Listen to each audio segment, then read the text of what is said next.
Hi, everyone. I'm Diane Macedo. Thanks for streaming with us. Tropical depression Fred is heading toward Florida after slamming the Caribbean. People there could see rain and gusty winds late tomorrow. And the New York Yankees and Chicago White Sox are set to face off in the highly anticipated Field of Dreams game tonight. They'll play in a ballpark surrounded by cornfields inspired by the movie. But last night, Little League players took the field, and they did not disappoint. Look at this hit. Grand slam right into the corn. If you build it, they will come. And the FDA is expected to authorize a third booster shot for immunocompromised people today. This as hospitals across the country are overwhelmed. Officials in Mississippi are warning its hospital system could fail within a week. The state reported more than 3,000 positive cases on Wednesday alone. The University of Mississippi Medical Center is even converting a parking garage into a field hospital for extra space. Victor Okendo has the latest. This morning, ABC News confirming the FDA is expected to authorize a third booster shot for immunocompromised people today. The CDC advisory panel then set to meet Friday. Director Walensky could greenlight the shots soon after. The news coming as the CDC confirms more than 1 million people have already reported getting a third shot, even without FDA authorization. The desperation to get another shot comes as the Delta variant surges across the country. Hospitalizations now at their highest level in 6 months.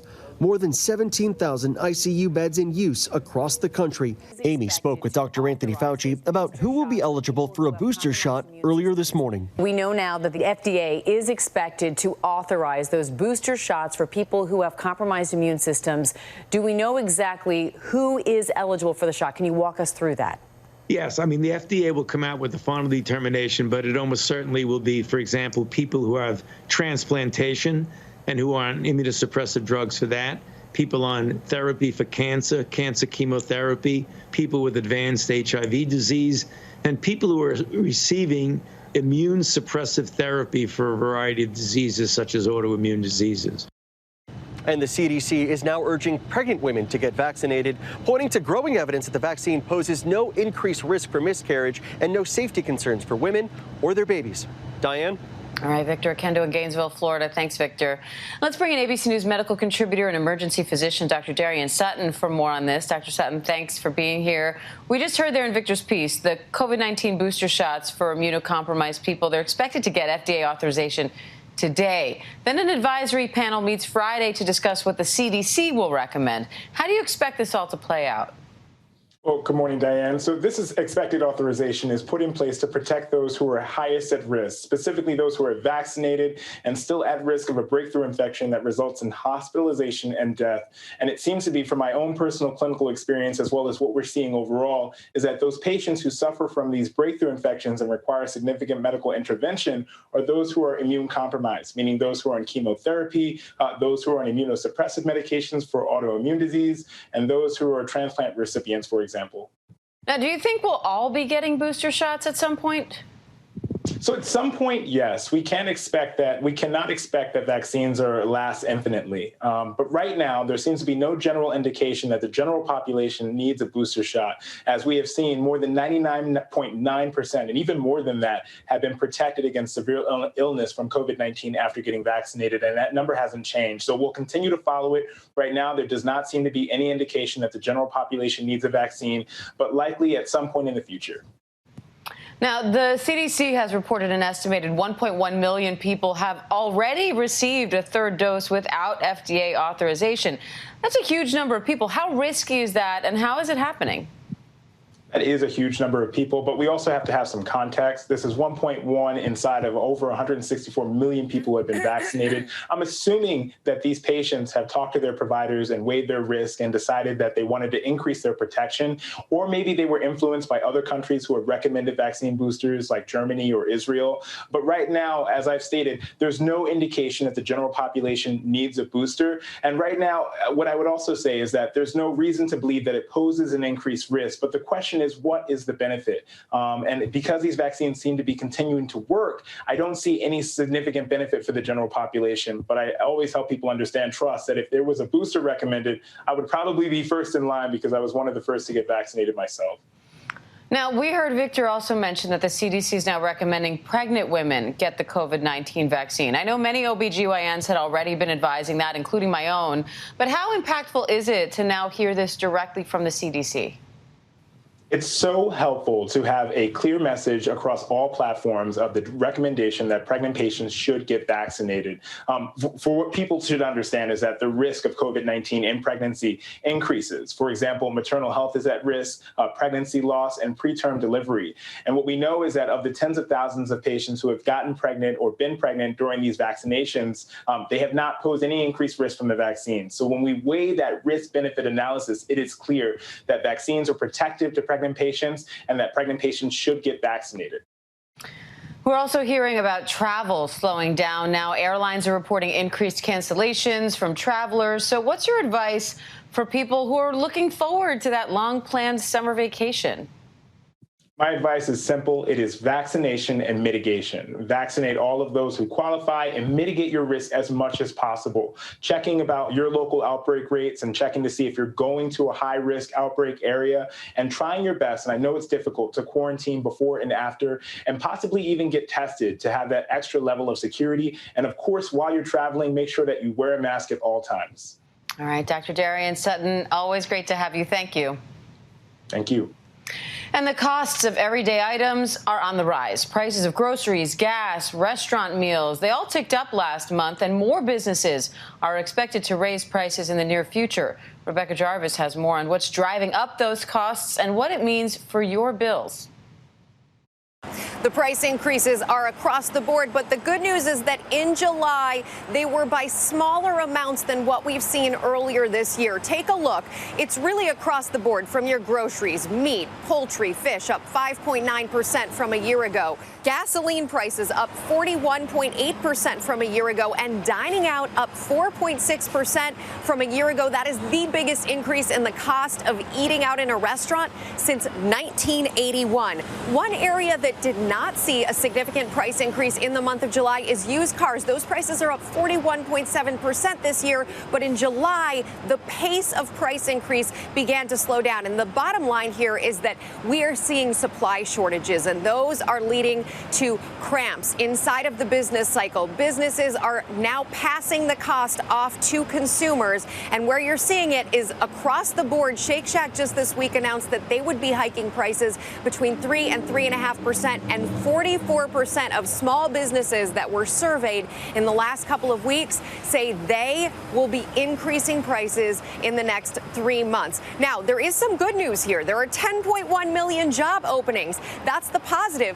The downside of those job openings is that if employers can't fill them, then they don't end up making the goods and services that consumers are demanding right now, and then you see that vicious cycle of prices continuing to go higher. The Delta variant is a wild card here, because if people start consuming less as a result of the Delta variant, you could see a near-term decline in prices. Now, as far as economists are concerned, they're split in terms of how long these price increases continue. Most of them agree that you're not going to see a dramatic decline in prices, but what we're hoping is to see less of an incline, because at a certain point, prices going higher and higher means they eat into your paycheck, and any kind of price increase that you've received in your paycheck, an income increase, starts to mean a lot less. That bonus starts to mean a lot less when you're paying more at the gas station and the grocery store. The Federal Reserve believes this is temporary, while other economists, Diane, believe that this is more of an entrenched issue that the economy will face for a time to come. Diane? All right, Rebecca Jarvis, thank you. Coming up, it is World Elephant Day. We're live at the San Diego Zoo with a look at what needs to be done to protect the elephants when we come back.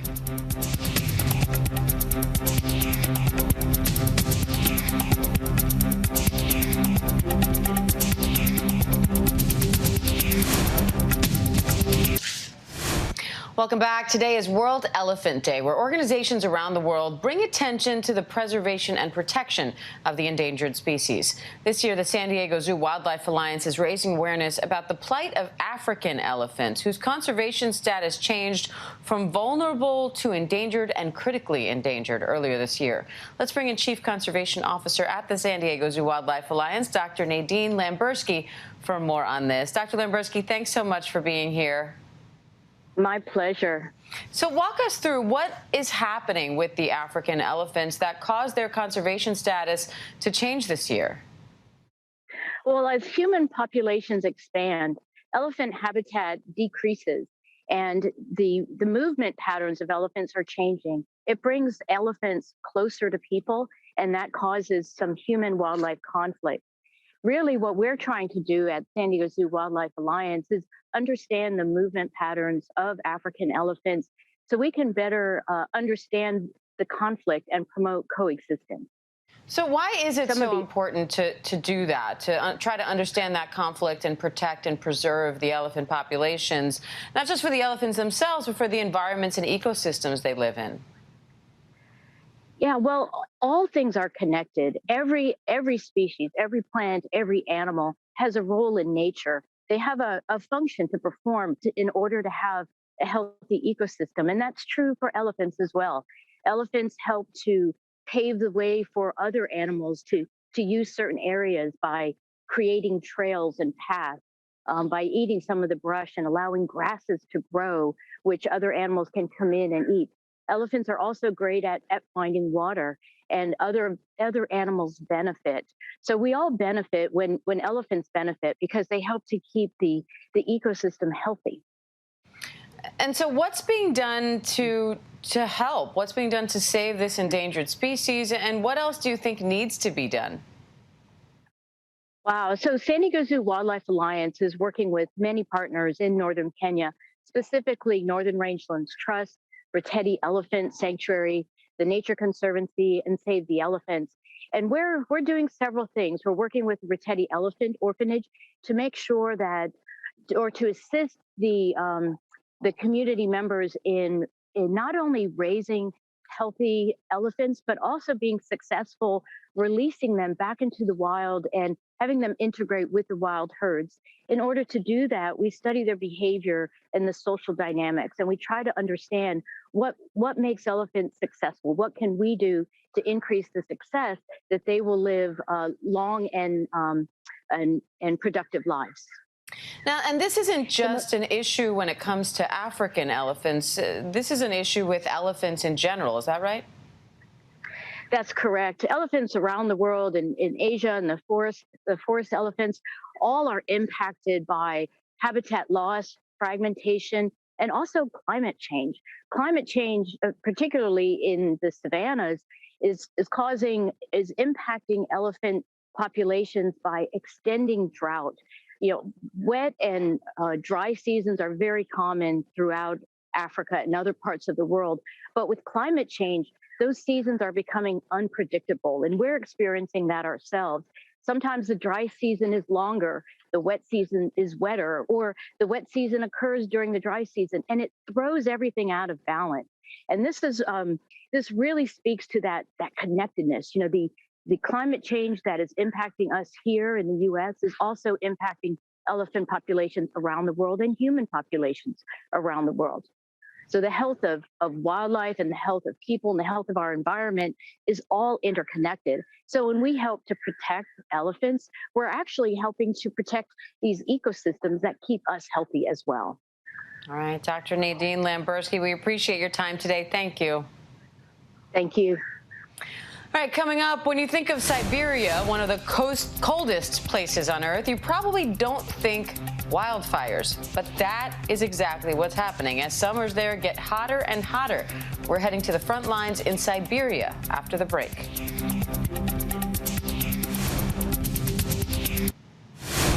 Welcome back. Siberia is normally one of the coldest places on the planet, but it's currently covered in wildfires. And for the first time in recorded history, smoke from those fires has even reached the North Pole. ABC's Patrick Reevell traveled to Siberia for a first-hand look at the crisis. What can be one of the coldest places on Earth is on fire. Gigantic infernos burning across Siberia on an unprecedented scale, a climate catastrophe. The wildfires burning in Russia now are bigger than all the fires raging across the globe combined, bigger than those in the US, Canada, Turkey and Greece put together. This the view as passengers fly into Yakutia, a region 3,000 miles from Moscow.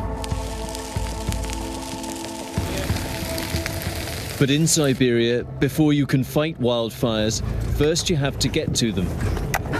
So we're driving out now, hopefully to try and reach one of the fire teams that are working near the village.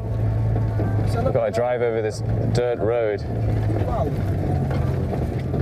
See, it's not really a road. We are in the taiga, and it's not easy going. So the bumper has just been torn off the car on this track. The car that went before us got completely stuck. So hopefully that isn't going to happen to us. Traveling in Siberia, you know. Swarms of insects mean we need these protective suits. Made it through that one. It's about 6 kilometers more to go. We have come to Yakutia because it's one of the front lines of climate change. Much of the region is in the Arctic, and in winter it's one of the coldest inhabited places on Earth. But summers are warm, and this year is seeing an extreme heat wave and historic drought. One of the hottest, driest summers on record. 10 times more fires are burning than usual. Smoke from them has reached Alaska, and for the first time in history, the North Pole. So this is where we were trying to get to, a camp where the guys are basically going out and trying to fight the fires. Say they don't have enough equipment, they have a tractor over there that's broken down because it doesn't have enough oil.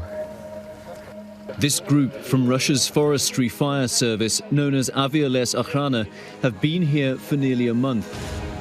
It is a vastly unequal fight. They say they are short of men and equipment.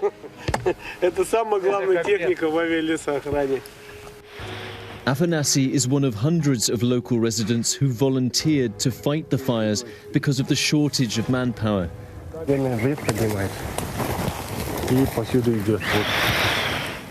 He's saying if the wind gets up, that will already start to spread all over the trees here. Within 10-15 minutes, it could be everywhere, really. Я не припоминаю, вот 40 лет живу, не припоминаю, чтобы такой был пожар большой. The team's main tools are digging trenches and controlled burns like this. Так бы ловим. Загоняем обратно кракена в клетку. But there is only so much they can do. То есть вон, солнца не видно. Да. Много очень работы. Не успеваем, народу немного, а площади большие. When the wind gets up, the fire spreads rapidly. Here, another group forced to retreat. And this is what happens when the fires get past the teams. The flames engulfing this village. Over 30 buildings destroyed. Only burnt-out cars and smouldering rubble left. The record drought fueling the fires has been linked by scientists to climate change. And the change in Yakutia's climate is already visible. Parts of Siberia are warming twice as fast as the rest of the world. The smog's really bad this morning. You can really feel it in your eyes and in your throat. People have spent nearly a month struggling in the dirty air. Уже утро, днем не выходим, утром только, днем как сказать, в доме сидим вообще. Дышать трудно, много дождей было раньше. И сейчас? А сейчас вообще дождей нету. В этом году вообще нету. All this smoke is a problem far beyond Russia. The fires are releasing record quantities of carbon dioxide.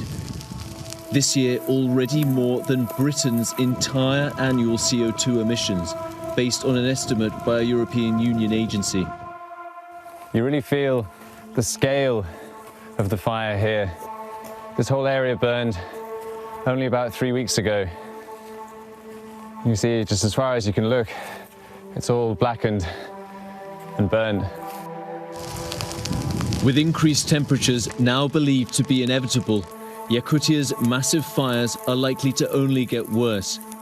Scientists say another sign of how fast and how drastically the planet's climate is changing. Patrick Reevell, ABC News, Yakutia, Russia.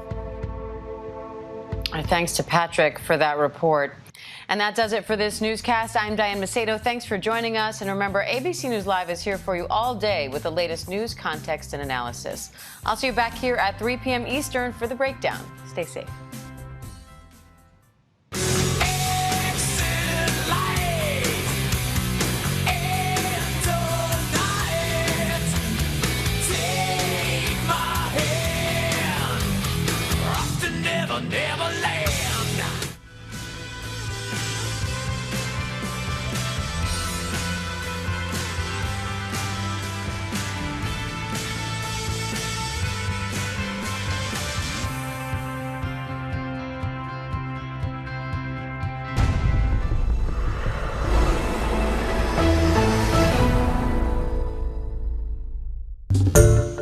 Hi, everyone. George Stephanopoulos here. Thanks for checking out the ABC News YouTube channel. If you'd like to get more videos, show highlights, and watch live event coverage, click on the right over here to subscribe to our channel. And don't forget to download the ABC News app for breaking news alerts. Thanks for watching.